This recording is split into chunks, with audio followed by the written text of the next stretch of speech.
That is doing right here. You won't have the time to go and simply buy a goblin shredder.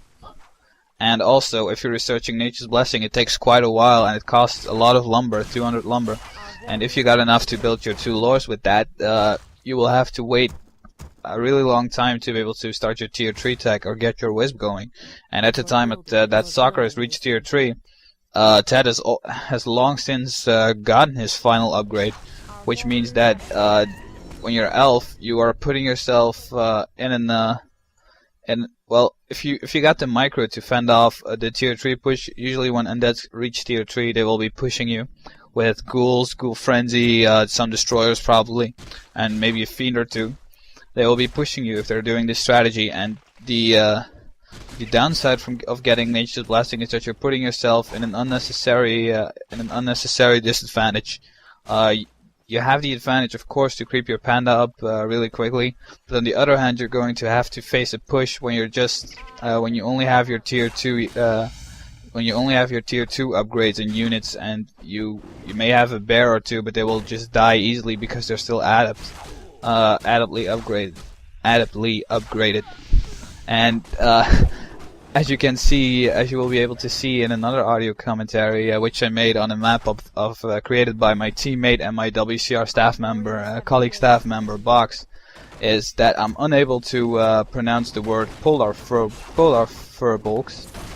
And I intended to make that audio commentary an educative one, but unfortunately, it turned out to be more of a comical commentary because I couldn't pronounce polar furbolgs, whatever. Polar furbolgs. In any way, and now Soccer is creeping out the Goblin Merchant by Ted, which is a really smart decision. He managed to take out the Naga a bit earlier, which is really essential. When you take out the Naga, you basically take away all of the undead's power to be pushing. The Naga with his frost arrows has the ability to slow the warden down, has the ability to pick off individual units, and without the Naga, the undead won't be able to harass you as efficiently. This is quite unlucky here by Soccer that he's got his Forest Troll Berserker ensnared, and he could have saved it here if you ask me. He could have just moved it back, but he decided to go for some extra damage output against the Death Knight. And now Ted has decided to TP, which was a wise decision if you ask me. He's getting a Lich Turd, gonna grab an Orb of Corruption, and then we will see the incoming undead push. Ted is already readying himself. Got mana and healing statues. It's going to be a really hard push for Soccer to defend against.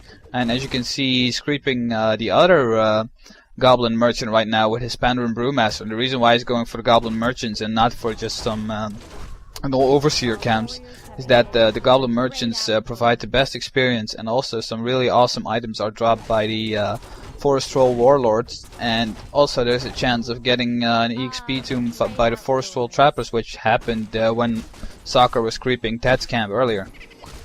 And at this point, as I told you before, by getting Nature's Blessing, Ted is already at tier 3, and Soccer isn't even halfway past his upgrade to tier 3. And now he's forced to defend against such a large army with just his warden, while the Pandaren Brewmaster is away creeping.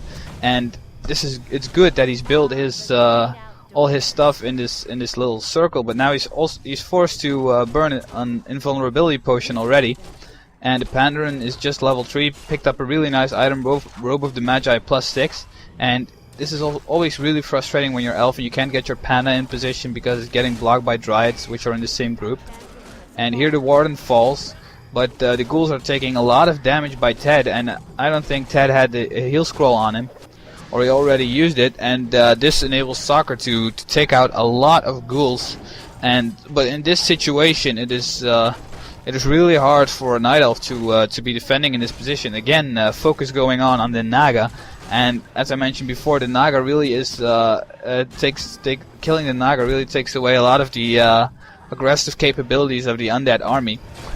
And here you will see the strength of the base of Soccer. Moonwells can be focused pretty well because the Dryads and the Pandaren Brewmaster will wreak havoc on whatever is focusing them. And on the other hand, the Lores can be focused as well because it's got Moonwells protecting them. So this is a really solid base built here by Soccer, and this greatly contributed to his victory in this game. And Ted is just trying to do some damage on whatever he can, but this is really well, all his breath of fire is going off. This is looking really good for Soccer. And again, if the Naga was here, the Pandaren Brewmaster would have been constantly slowed, and he wouldn't have been able to get away with just that little damage. And here, Soccer knows that Ted is pulling back. He's most likely going to creep something fast to get a level advantage, because he knows that when the warden isn't there, or the warden isn't there yet, he can. And when Ted is playing so aggressively, he can hardly go across the map to creep. So he knows that he has to maintain some pressure on Ted, because Ted would be going to creep at this point, and Soccer knows it. And the only thing he should watch out for is that he's not overstaying his welcome. He got a scroll of Town Portal already. He manages to kill an abomination, but he is forced to TP over here. And let's take a look if that bear dies. No, the bear doesn't die. And now he is forced to TP here, but on the other hand, he did manage to stall Mr. Ted for quite a while, and he also managed to take out an abomination and do some damage on the units of Ted. So I think it was a really good decision by Soccer to go and chase Ted.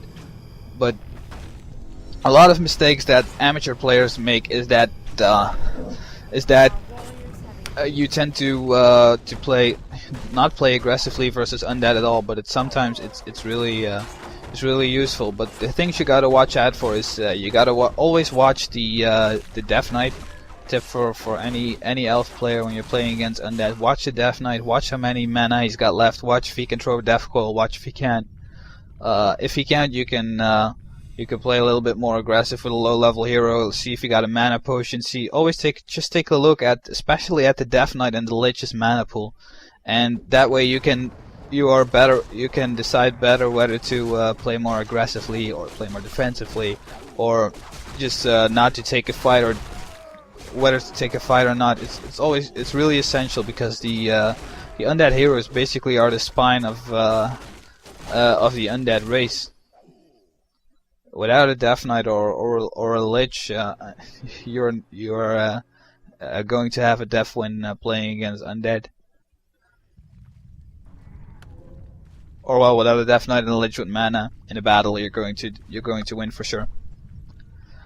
And right now, Soccer is going for the expansion, and you should always try to get an expansion versus undead, because undead is got a slight edge over night elf, and they are able to win games without an expand versus an elf with 2 or 3 expands, as has been shown plenty of times in the past. And we will get to see a really nice game between Old Legend, Fav, and Remind, which I will comment on as well. That's a really lengthy game, but it will show some gargoyles, and gargoyles are an underused strategy if you ask me. But we're going to go to that later.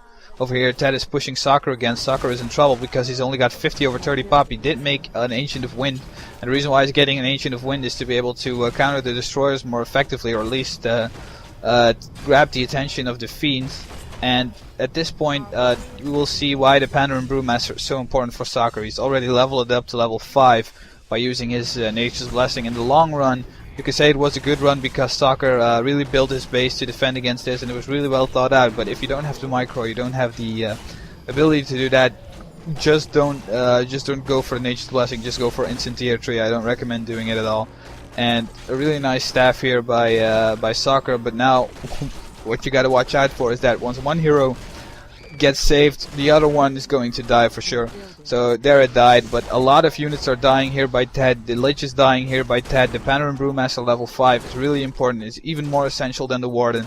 If in most Night Elf versus Undead matchups, the Pandaren Brewmaster will become the main hero. Always try to get the TP on the Pandaren Brewmaster.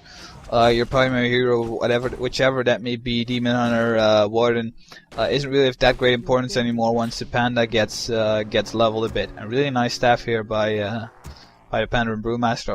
I also don't recommend trying to pull off these moves in ladder just to look cool. It's always better to be safe than to be safe as a pimp. No, than to be than to try to be the pimp and lose your druid of the claw or whichever unit you're trying to staff. Unless you got super